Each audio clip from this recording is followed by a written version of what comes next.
Do you remember back in January, I spoke to Shane Nicol from Lincoln about his challenge to run 1,000 kilometres in 2013. That was the plan. I think at the time we said, well, this is ridiculous. How stupid of you.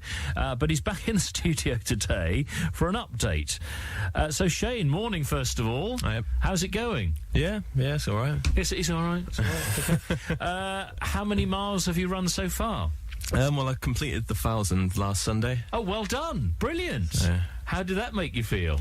Yeah, it hasn't really kind of sunk in yet, to be honest. So you've done it, that's it, is it? Kind of. No. I've still got a few more races left in the year just to try and finish it off. Really? So how did this work then? Because tell me the background story, because this is because your girlfriend Jenny has a very serious form of eczema, doesn't she? Yeah, well, about a year ago, we sort of both reached quite a low point with our health. Sort of didn't really know what we could do, didn't think it could get much started thinking what I could do.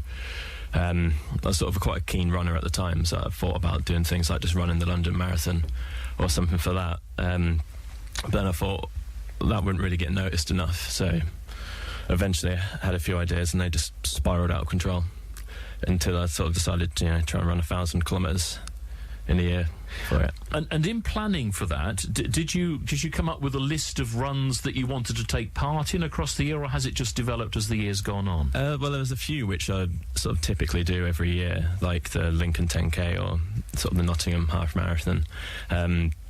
But I'd end up just sitting down at the beginning of the year, plotting out every Sunday, and then trying to find a race for each weekend. And with these races, I suppose for some of them, you've got to apply quite a way in advance to actually make sure you can get to run, don't you? Yeah, there's sort of a couple that I had to apply for last year, and then the rest were just keeping an eye on when the registration opened and sort of doing it as and when, really. So tell me a bit more about Jenny and the eczema. Has Jenny always had eczema since you've known her? Yeah, since I've known her, definitely. She's sort of had it most of her life. It sort of got worse as she sort of got into her late teens. And how does it affect her? It's all over, sort of head-to-toe rash. It can get infected quite a lot. This year's been quite rough with it. She was hospitalised for a week I think it was in June, with a sort of quite serious infection. And then from that, she got MRSA infection as well, which she's sort of been struggling to fight off ever since. And with something like that, I'm just imagining, because when you think of eczema, you think of people wanting to scratch, wanting to sort of rub those parts. Is that what she's going through all of the time? Pretty much, yeah. It's just constant state of itchiness. Yeah. I mean, I have to watch myself, because if I'd have a bit of an itchy head, I know if I just start, it'll just set her off, and then... So if she sees you itching, that makes her think, oh, actually, I've got a bit of an itch, and she will start. Yeah, pretty much. How frustrating is it for you? Because I can't really imagine it, because I've seen people who've struggled with this, and they scratch and scratch so much that it's bleeding. Yeah. Do you see that with Jenny? Pretty much every day, yeah. I mean, sort of bed sheets that are stained with blood just because sort of scratching in the night, and I can just sort of be sat there, and it's not really a nice sound to hear, because you know the sort of damage that she's doing to herself. And you can't just turn around and say to stop it. I've tried, but I mean, if it's that easy, and she would say, I would if I could. Yeah, pretty much. So is the treatment for this, is it creams? Is that what she does? Typically, yeah. I was sort of going through like a weird sort of slightly off the sort of beaten track form of treatment with it at the minute. We're sort of just stopping using all kind of creams, like steroid creams, just completely not using any of those, moisturising as and when she needs to. So you've obviously, and Jenny's obviously over the years tried different sorts of treatments, and it hasn't really... Oh yeah, I mean, we've tried everything. There's been sort of patch tests, allergy tests, various different creams, lots of different tablets, sort of the kind of tablets that they give to people sort of recovering from cancer. That's the kind of sort of levels of tablets that she's been on, but they've worked for a couple of months and then just back as bad as she was before. And I know when we have spoken about this in the past, just wearing clothes and things, certain clothes must irritate her so much. Yeah, I mean, she has to sort of be careful about the clothes that she wears. Just when it's like woolen clothes, obviously, be quite itchy. Silk she gets quite hot so she has like a heat allergy, so that will set her off as well. So it's quite picky what she has to wear some days. Is it very obvious? Does she have eczema on her face? She can do quite bad, yeah. And how has that affected her life as well? It happens, people will look, won't they? Yeah, I mean, she gets quite...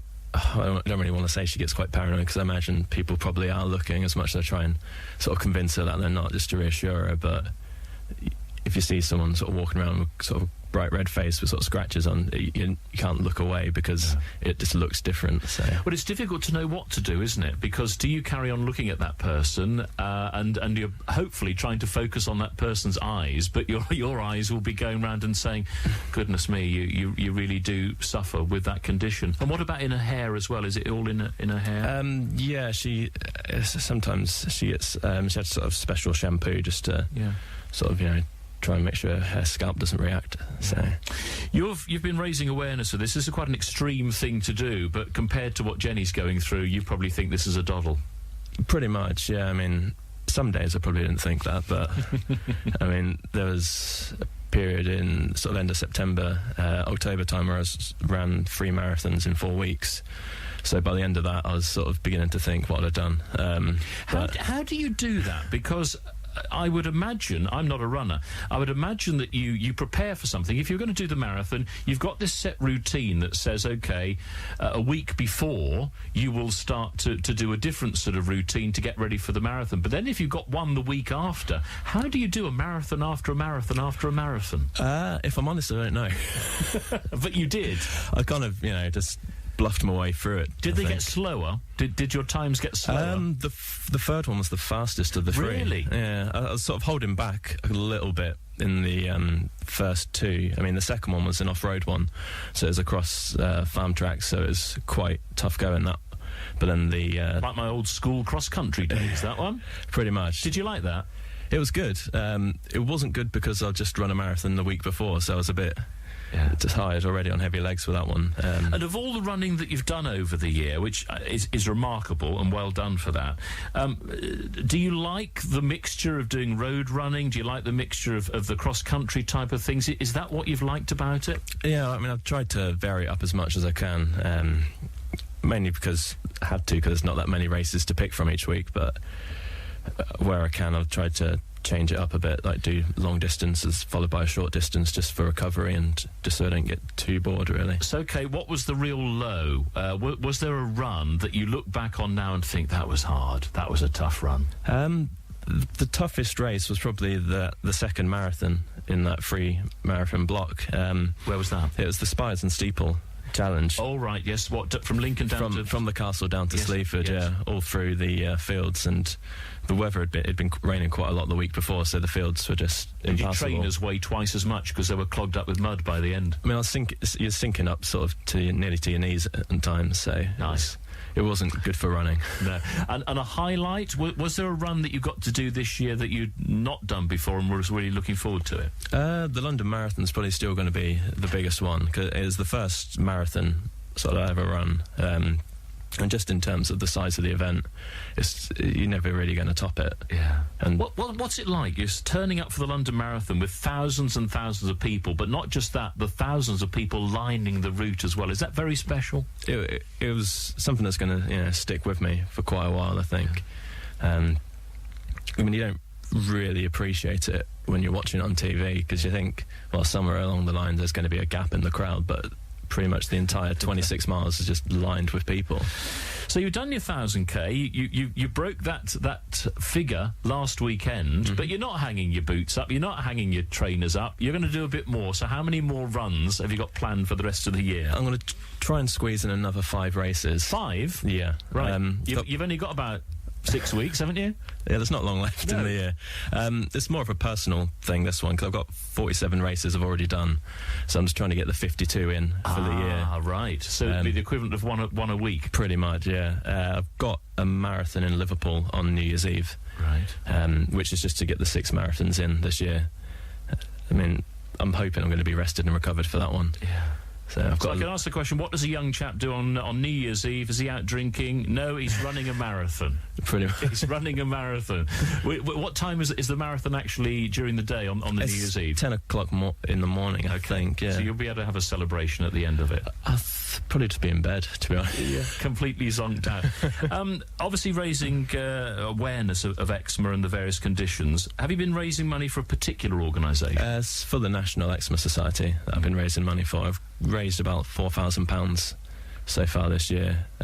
You need more. I think you need more. If you're listening into this interview, for what Shane has done over the past year, he's clocked over 1,000 kilometres, he's raised £4,000. Can people help you? Can people donate money? Do you have a giving site, or what? I've got a Just Giving. It's probably easiest to find it by going to runshanerun.co.uk. Right. I mean, I'm on Facebook and Twitter, so it's probably easier to find it through there as well. But if you want to go to the Just Giving, it's justgiving.com/Shane's1000km. Excellent. Well, look, we'll put links on our website as well. Have you also found that people have come up to you or contacted you via the internet, via the web, realising, that there are more and more people out there suffering with eczema-related conditions? Yeah, there's been quite a few people from across the country and from across the world, really. I've had people from Canada and America just messaged me to say they had no idea there was any charities for this kind of thing. Had a few people even sponsoring me and donating. That's great. To the charity that's not even in their country, so it's quite a surprise, that one. Look, well done to you. Thanks. Well done for the rest of your races. I know you'll do it. So you get to the end of the year and you'll have completed 52 races. Well done. Great to see you, and send our best to Jenny as well. Cheers. Thank you. Fascinating, isn't it? So Shane came in January, said, I'm going to run 1,000 kilometres. We said, oh, no, you won't. Oh, yes, we will. And he's done it already, and he's going to do another 5 races. What a great achievement that is. We'll put all the contact details if you want to support Shane. He's raised about £4,000, but I think he can raise a bit more, can't he?